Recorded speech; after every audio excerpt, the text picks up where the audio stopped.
You were told that loyalty to a company would protect you. You believed staying long enough would eventually pay off. You passed on other opportunities because this place felt safe. You told yourself patience was the strategy. But somewhere along the way, the reward stopped making sense. The people who left got promoted faster at other companies. The ones who stayed got the same title for 5 years. You started wondering if you were being smart or just comfortable.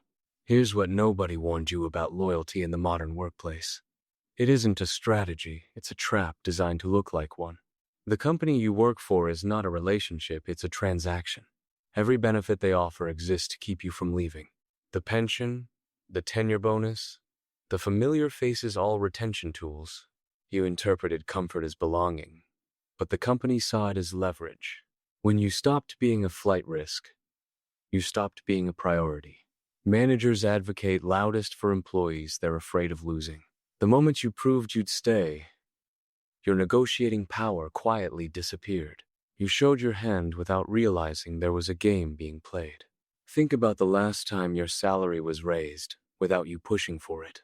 Think about how many times your loyalty was mentioned, but never rewarded. Companies don't promote based on years served, they promote based on perceived options. When you have no options visible, they assume no urgency exists. Your decade of work became background noise in a room full of newer voices, and you kept waiting for someone to finally notice. But notice is not a system, leverage is the system, and you had quietly given yours away. Here's where it starts to feel personal, and it should. You didn't just stay at this company, you shaped yourself around it. Your skills deepened in one direction, toward one culture, one code base, one way of working, and that felt like growth. But it was actually narrowing. Every year inside one company is a year not building external credibility. Your expertise became invisible outside those four walls. On paper, you had a decade of experience, but the market saw something else. It saw someone who had never been tested outside a single environment. Loyalty had quietly made you dependent, without ever feeling like dependency. You couldn't easily leave because your confidence had been calibrated to one place. Leaving felt risky not because you lacked skill, but because you forgot you had it. And this is exactly where the trap closes completely. The longer you stay, the harder leaving becomes, not logically, but psychologically. The company doesn't need to lock you in with a contract. They just need you to believe that starting over would be too costly. That belief does all the work for them. Here's what's actually happening beneath the surface of every long tenure. Companies operate on a system called salary compression, and most employees never see it. A new hire in your role today is likely earning close to what you earn. Sometimes they're earning more with less experience and zero history in the building. This isn't an accident. It is a structural reality of how hiring budgets work. External candidates get market rate because the company has to compete for them. Internal employees get incremental raises because the company knows you're already here. Your loyalty is being monetized against you, slowly and silently. Every year you didn't leave, the gap between your pay and market rate widened. And no one was going to tell you that, because telling you would cost them money. This is the part nobody tells you: the system isn't broken. It is working exactly as designed, and you are not the intended beneficiary. Now look at how promotions actually function inside long tenure environments. When you've been somewhere long enough, you become furniture. Not unimportant, just assumed, taken for granted, no longer consciously valued. New employees get mentored, observed, assessed, and invested in. You get handed the institutional knowledge work because you're the only one who knows it. You become the person who trains others, who then get promoted past you. You've seen it happen, and you told yourself it was politics.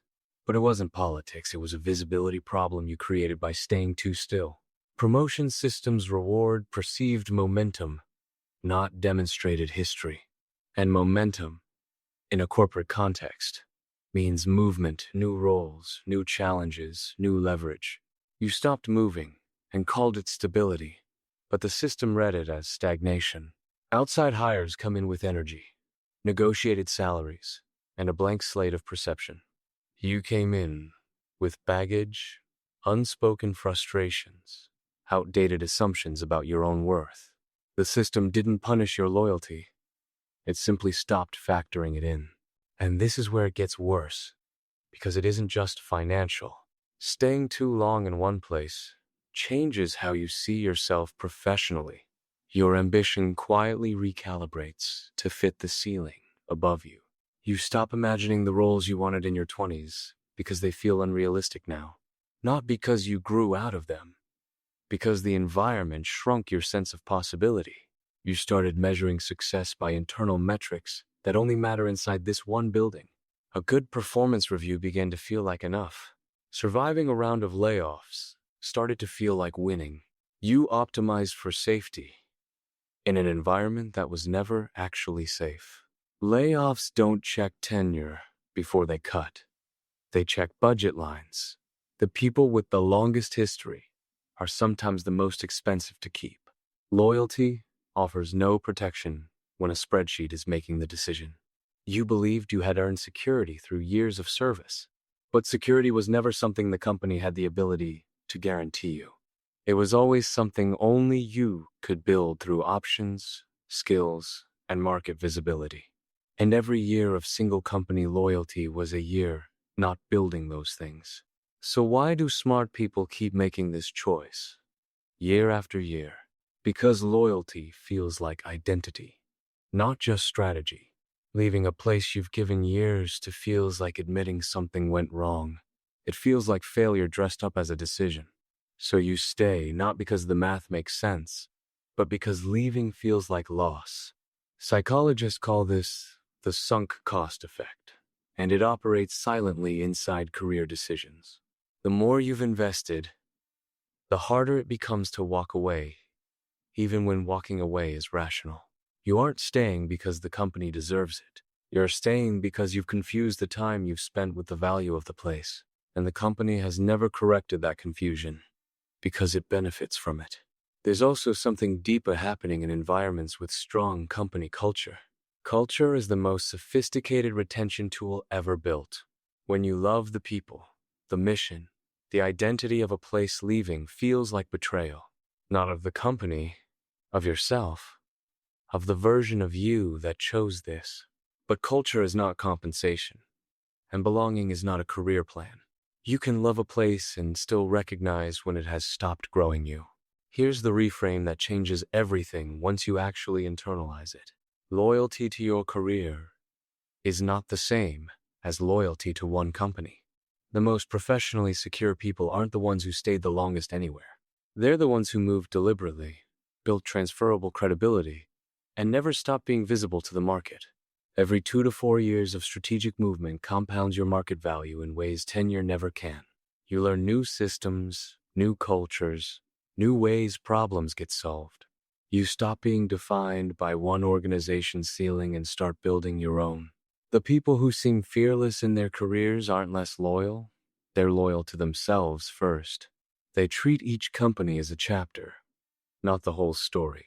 And because they stay only as long as they're growing, every move is made from strength, not desperation, not crisis, intentional progression. That's not disloyalty. That's the only strategy the modern economy actually rewards. The company you work for will replace you. That is not cynicism. That is how organizations function. What you build inside one company stays there when you leave. What you build in yourself travels everywhere you go. Every skill sharpened, every network built, every discomfort leaned into that compounds. Loyalty to one company was never the safe choice. It was the comfortable one. And comfort has a cost that only becomes visible years later. The question isn't whether you should leave where you are right now. The question is whether you are building something that belongs to you or only to them.